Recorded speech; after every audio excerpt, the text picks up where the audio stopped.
Okay, North Carolina, getting here, because we get to talk about Mark Robinson. I haven't talked about him in a very long time, but he and his wife have failed to meet the deadline to pay back the $100,000 that they owe the state of North Carolina.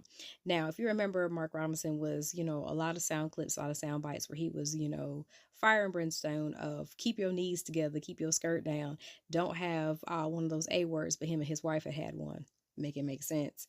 But anyways, they failed to pay that $100,000 that they owe the state. Now, if you remember, the wife owned a nonprofit, Balanced Nutrition, that was supposed to be like the middleman into with adult programs and child daycare programs. They were basically telling the state that they were helping out these other institutions, and these other institutions was like, we don't even know these people. We ain't never worked with them. We don't know what they're talking about. So a final decision was made on March 26th that was rendered on their disallowances. Now, disallowance is deductions or monetary benefits that a person or organization files that they are not entitled to. Now, this was over $100,000, but they did appeal it and it got down to like 101. Now, the folks working with Balanced Nutrition, they're not allowed to work with the Department of Health and Human Services like ever.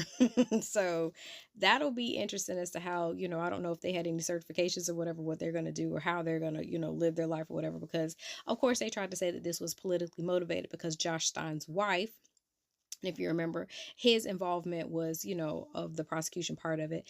But he was saying his wife worked for, of course, the Department of Human Health and Human Services, but she worked for something that was like way, way away from what they had going on. So, and there was no involvement whatsoever. So they were like, look, if ever there was a reach, this would be one.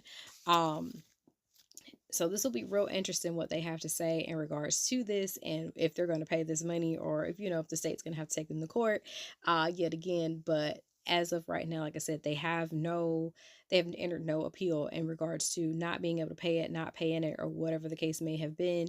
But the state is used to them not responding because, of course, when they had to do their exit counseling, when they did find out that there was a lot of misappropriation going on, or misalignment of funds, that they refused to come in for their exit or schedule the exit interview, or even meet with the auditor and things. So it was quite interesting how this all unfolded, because if you do remember, they also got caught up with the Girl Scouts, and they ended up getting sued by them, having to pay like $3,000 or whatever.